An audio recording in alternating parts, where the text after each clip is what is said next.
네, 지금부터는 좀 어려운 이야기 하려고 합니다. 인공지능 이야기 좀 해보죠.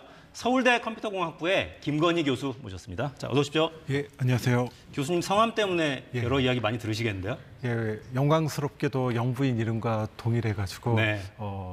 예, 많은 뭐 주변 동료분들로부터 이 얘기를 듣고 있습니다. 네. 자, 국내에서 교수님 계신 랩이 AI 논문 가장 많이 내는 곳이라고요? 뭐 꼭 그렇진 않고요. 그 논문 개수보다는 결국엔 좋은 연구를 하고 좋은 학생을 배출하는 게 중요하기 때문에 저 나름대로는 열심히 하고 있습니다. 네, 그렇죠. 숫자가 중요한 건 아니죠. 예. 자, 주로 어떤 분야에 좀 집중하고 계신 겁니까, 랩에서? 저는 이제 컴퓨터 비전이라고 하는 분야인데요. 여러분이 쉽게 생각하시면 시각지능이라고 보시면 되겠습니다. 시각지능. 예, 그래서 카메라 등으로 사진이나 동영상을 찍고 그걸 이해하는 연구 분야라고 할 수 있겠고요. 그다음에 자연어 처리라는 분야가 있는데 그건 사람의 언어를 이해하고 생성하는 분야입니다.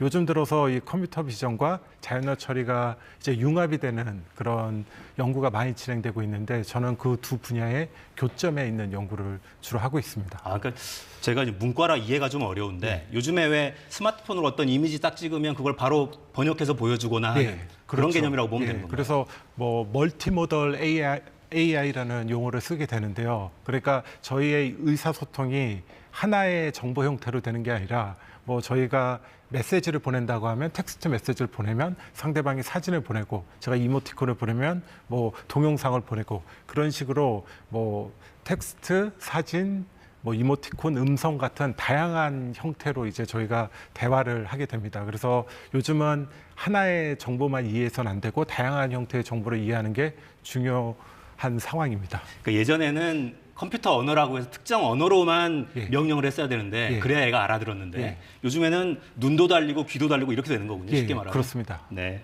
자, 챗GPT 얘기를 좀 하려고 저희가 모셨는데 안 써보신 분들이 훨씬 많을 것 같긴 해요. 일단 개념을 좀 설명해 주시겠습니까? 그 챗GPT는 아주 일반적인 목적의 언어 모델이라고 할 수 있습니다. 언어 모델이라는 건 인간의 언어를 이해하고 생성할 수 있는 모델인데요. 그래서 여러분이 은행 같은 데를 가보시면 거기서 챗봇 같은 걸 많이 보셨을 겁니다. 하지만 그 은행의 챗봇은 은행 업무와 관련된 질문에 대해서만 응답이 가능하죠. 하지만 챗GPT는 일반 목적, 범용 목적의 언어 모델이기 때문에 여러분들이 언어로 할 수 있는 모든 작업에 대해서 다 수행을 할 수가 있습니다. 그래서 뭐 신문 기사를 요약해줘, 뭐 코드를 짜줘, 뭐 번역을 해줘. 그런 여러분이 언어로 할 수 있는 정말 다양한 작업을 거의 사람 수준으로 하는 그 언어 모델이라고 볼 수 있겠습니다. 그러니까 자연어를 알아듣는 이런 AI는 사실 주변에도 있잖아요. 스마트폰에도 들어있고 집에 그 인공지능 스피커 갖고 계신 분들도 많고 이런 아이들하고도 근본적으로 좀 차이가 있는 겁니까, 그럼? 기본적으로는 뭐 비슷한 개념인데 훨씬 더 다양한 작업을 훨씬 더 잘한다고 보시면 될 것 같아요. 그래서 여러분들 중에 인공지능 스피커를 이미 경험해 보신 분들이 많이 있으실 텐데 가끔 보면 정해진 작업에 대해서는 잘하는데 일반적인 얘기를 하면 전혀 못 알아듣는다든지 그런 경우가 많았는데 챗GPT는 어떻게 보면 거기서 한 단계 훨씬 뛰어넘은 거의 사람 수준의 대화와 작업이 가능하다. 그렇게 보실 수 있겠습니다. 어떤 것 때문에 이게 가능해진 겁니까? 사실 기반 기술은 거의 비슷할 것 같은데 어디에서 점프가 일어난 거죠? 결국에는 이제 딥러닝이라고 하는 기술인데요. 그 모델이 엄청나게 커졌다고 할 수 있겠고요. 그리고 그 큰 모델을 학습하기 위한 엄청나게 또 많은 데이터 확보가 가능했고 그 큰 모델을 학습시킬 수 있는 컴퓨터 시스템도 이제 갖춰졌다. 그래서 결국에는 알고리즘의 개발, 데이터의 그 확대, 그다음에 컴퓨팅 기술의 발달, 그 세 가지가 가장 큰 이유라고 할 수 있겠습니다. 네, 그러니까 일단 하드웨어적으로도 엄청나게 성장했고 이 하드웨어가 공부할 수 있는 데이터의 양도 방대해지고 뭐 이렇기 때문에 가능해지는 거예요. 그렇습니다. 최근에 보면 뭐 얘는 주로 이제 말을 해주던데 특정한 코드를 짜줘 이러면 코드를 짜주기도 하고 저도 심심할 때 가끔 대화를 해보곤 합니다만 그 이미지를 만들어주는 기능도 있고요. 뭐 이런 것도 거의 비슷한 개념입니까, 그럼? 기본적으로는 모델 관점에서 보면 좀 비슷한 모델이고요. 대신에 이제 학습하는 방식이라든지 데이터를 모으는 방식이 좀 다르다고 볼 수 있겠습니다. 네, 그러니까 말로 만들어준 것과 이미지로 표현해내는 건 좀 다른. 생성을 텍스트가 아닌 이미지로 이제 한다고 보시면 될 것 같아요. 그러니까 뒷단에서 공부를 하고 이런 과정은 똑같은데 마지막에 표현하는 방식이 말이냐 그림이냐 이렇게 달라지는 거죠. 그렇게 이해하시면 편할 것 같습니다. 그러니까 이게 전에는 거의 기계랑 대화한다는 개념은 영화에서나 있었던 거니까 이게 앞으로는 어디까지 갈까 이게 궁금해지기도 하고요. 예, 사실 지금 저희도 그 챗GPT가 나왔을 때 연구하는 입장에서도 정말 깜짝 놀랐는데요. 이제 인공지능을 바라보실 때 여러분이 유념하셔야 될 게 사람은 이제 나이를 먹으면 뭐 인지 능력이 떨어지기는 하지만 인공지능은 앞으로 나빠질 일은 없습니다. 점점 좋아지겠죠. 예, 좋아질 일만 있고요. 그래서 근데 이제 중요한 건 그 발전 속도가 지금보다 더 빠를 거라는 거죠. 그래서 이제 인공지능은 뭐 취사 선택할 수 있는 수단이 아니라 우리가 이제 받아들일 수밖에 없는 수준까지 오지 않았나 그렇게 생각이 됩니다. 이 아이가 그러니까 정말 똑똑한 겁니까? 막 창작도 인간 수준으로 가능해지는?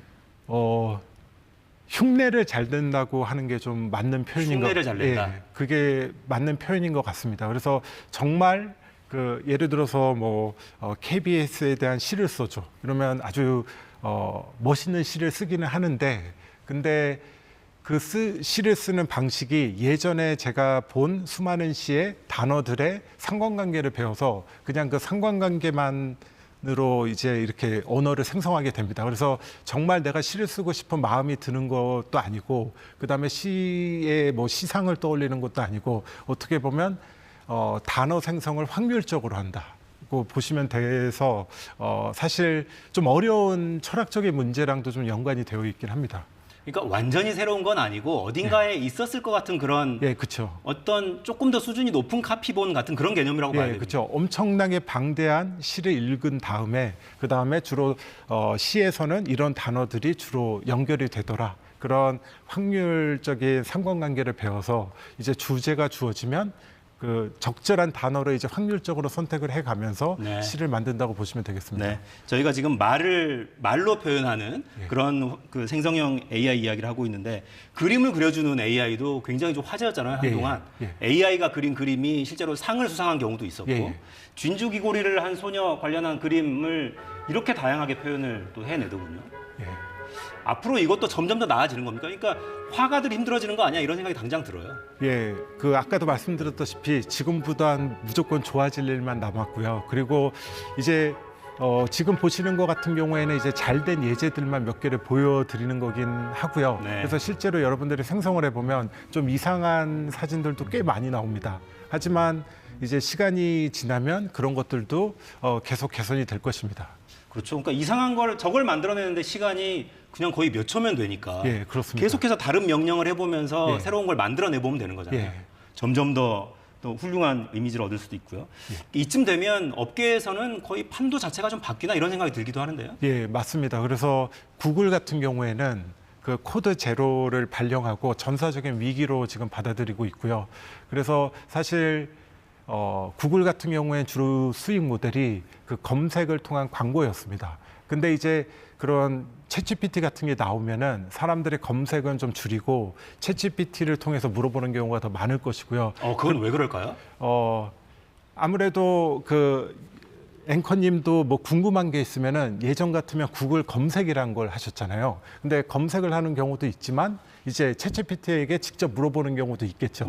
그러면 앵커님 자체도 검색하는 양의 절대수는 줄어들 것입니다. 그러면은 그만큼 이제 어떻게 보면 파이가 줄어든다고 볼 수가 있겠고요. 구글 입장에서는. 검색해서 일일이 웹페이지에 찾아 들어가는 게 아니라 물어보면 바로 그걸 알려주니까 그렇죠. 구글은 검색을 덜 하지 않겠냐 이런 위기감을 갖고 있다. 자, 첩보가 또 들어왔네요. 충남 금산과 전남 함평에 났던 큰 산불도 큰 불길은 잡았다. 주불이 잡혔다 이런 소식이 들어왔습니다. 산불 3단계가 오늘 오후까지 전국에 3군데가 발효돼 있었거든요. 모두 해제됐습니다. 비를 간절히 더 기다려봅니다. 자, 그러면 결국엔 이제 저희는 전문가들은 아니니까 실생활에서 이걸 어떻게 쓸 수 있을까 이게 좀 궁금하긴 합니다. 잘 쓰는 요령도 있을 것 같기도 하고요. 사실 요즘 뭐 프롬프트 엔지니어라고 하는 새로운 직업이 생길 정도로 인공지능에게 어떻게 물어보느냐에 따라서 그 인공지능의 아웃풋의 성능이 차이가 매우 많이 납니다. 그래서 아직은 그럴듯하긴 하지만 여러 가지 단점도 분명히 존재를 하고요. 그래서 단점은 이제 빠른 속도로 개선이 될 거고 제가 좀 당부드리고 싶은 말은 이제 인공지능을 피하는 건 좀 어려운 시대가 됐기 때문에 호기심을 가지고 한번 시도도 해보시고 이게 이럴 땐 잘 되고 이럴 땐 안 되는구나 그런 것도 직접 경험을 해보시고 뭐 그걸 피드백으로 주실 수도 있고 아니면 그걸로부터 제가 어떤 아이디어를 얻어서 뭐 새로운 사업을 할 수도 있는 거고 그래서 인공지능을 전향적으로 바라봐 주시길 저는 연구하는 사람으로서 그렇게 좀 당부드리고 싶습니다. 그러니까 지금 단계에서는 두려워할 대상이 아닙니까? 아니면 인공지능이라는 것 자체가 속성상 인간에게 뭐 위협적인 존재는 아닌 겁니까?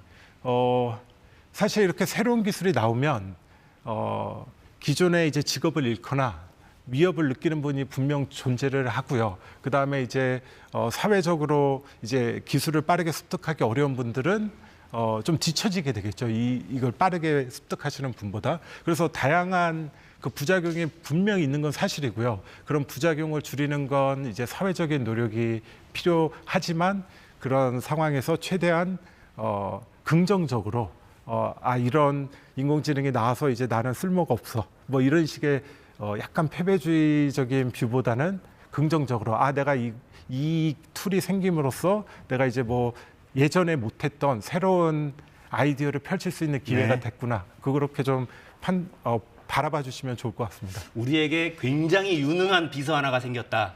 혹은 굉장히 재밌는 놀잇감이 하나 생겼다. 이렇게 생각하시는 게 훨씬 좋을 것 같기도 하고요. 그중에도 이 개인들이 이 놀잇감을 훨씬 더 재밌게 가지고 놀 수 있는 그런 요령 같은 건 없겠습니까? 그럼?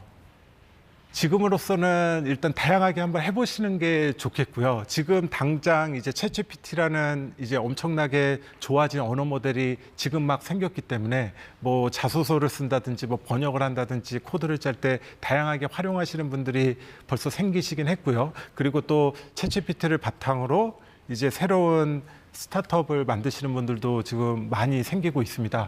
그래서 그런 노력들 자체가 매우 AI를 잘 받아들이는 노력이 아닌가 그렇게 생각합니다. 그런 과정에서 어떤 긍정적인 피드백이 생기면 개발 과정에 또 역으로 도움이 되기도 하고 그러겠죠. 자, 근데 이탈리아에서는 뭐 개인정보 유출 우려 이걸로 사용 금지하겠다 이런 방침이 나오기도 했고 실제로 그런 위험이 좀 있긴 있는 겁니까? 사실 이제 인공지능의 개발이라는 게 일반 사기업으로 넘어갔기 때문에 어떻게 보면 실제 어떤 데이터를 활용을 했는지는 그 회사 말고는 이제 모릅니다. 그렇기 때문에 물론 회사들이 그 보안 이슈라든지 그 프라이버시 이슈를 최대한 뭐 준수는 하겠지만 그거 이제 제3자가 평가하기는 매우 어려운 시대가 됐기 때문에 사실 그런 우려가 뭐 잘못된 건 아니고요. 당연히 그런 우려를 가져야 되고 그걸 어떻게 사회적으로 검증할 수 있느냐 그런 노력이 좀 필요하다고 볼 수 있겠습니다. 근데 이제 인공지능이 어느 날 갑자기 그러니까 챗GPT가 작년 11월에 나왔는데 그게 나온 이후로 불과 몇 달 만에 너무 빠르게 저희에게 다가왔기 때문에 저희가 미처 부작용이라든지 뭐 이런 걸 생각할 여력도 없이 좀 준비 과정 없이 저희가 AI를 받아들일 수밖에 없는 상황이어가지고 그렇게 좀 조심스러운 관점도 분명히 중요한 관점이긴 합니다. 자, 2016년에 왜 구글 딥마인드의 그 바둑 프로그램 알파고였죠. 그게 대국할 때 제가 현장에서 중계를 하고 있었는데 그때도 와 이게 가능한가 싶었거든요. 근데 이게 뭔가 두려움을 가지는 게 자연스러운 것 같기도 하고요. 연구자 입장에서 근데 굉장히 큰 기회이기도 하겠습니다. 근데 솔직히 뭐 이런 인공지능 시스템이 나오면 뭐 직업을 잃는다는 얘기를 많이 하는데 가장 먼저 타격을 받는 분들이 연구자입니다. 왜냐하면 저희가 그동안 공부한 내용이라든지 쌓인 업적 같은 게 거기서 뭘 더하는 게 이제 의미가 없고 그러니까 저희가 그동안 배운 게 어떻게 보면 소용이 없어지고 새로운 걸 배워야 되는 그렇겠네요. 그런 상황이 돼서 저희들도 고민이고요. 어떻게 하면은 빠르게 이제 적응해 가면서 새로운 연구를 할 수 있을까 그런 실질적인 문제에 저희가 가장 먼저 당면에 있다고 생각합니다. 그러네요. 제일 크게 위기감을 느끼시는 교수님과 지금 이야기 같이 했습니다. 새로운 놀잇감, 뭔가 좋은 비서가 생겼다 이런 개념으로 생각하면 좋겠다라는 말씀이 제일 좀 귀에 들어오네요. 자, 김건희 교수였습니다. 오늘 말씀 감사합니다. 감사합니다. 저희가 오늘 준비한 내용 여기까지입니다. 내일 뵙겠습니다. 4시엔 사사건건.